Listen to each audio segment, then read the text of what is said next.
Napakagandang balikan ng laban na to. Year 2000 to mga Lodi 9-ball World Championship po ito sa pagitan ni Davis at ni Efren Batare. Yes. So panoorin natin at balikan natin ang napakagandang laban na ito mga Lodi. So nag-break dito is si Steve Davis mga Lodi. So nakuha niya yung number 2 ball. Grabe naman ang mga preparasyon at mahusay naman talaga itong si Davis. Kasi makikita mo sa kanyang mga tira at preparasyon na talagang magaling siya at hindi basta-basta. Pero si Efren ang kalaban niya, tandaan natin mga Lodi.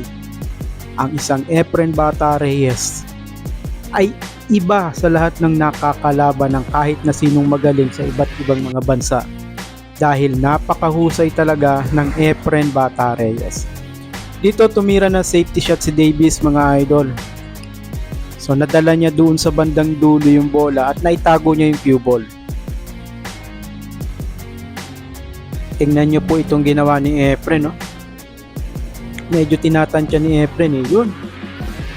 Napatamaan naman ni Efren pero kitang-kita at medyo bumenta yung bola na yan. Kaya easy pocket na naman ito para kay Steve Davis.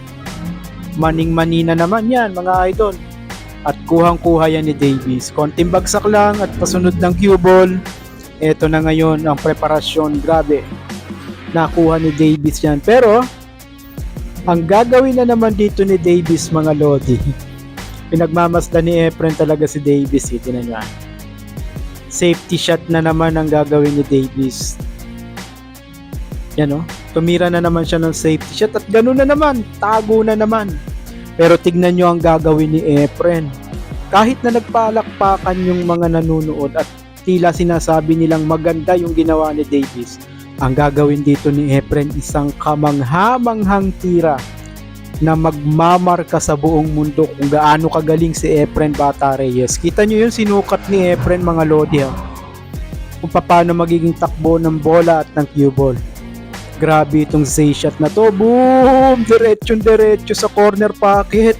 Palakpakan ng mga manonood. Yung akala nilang hindi kayang gawin ni Efren. Hindi masushoot ni Efren. Tingnan nyo naman sa replay. Diretso. Saktong-sakto.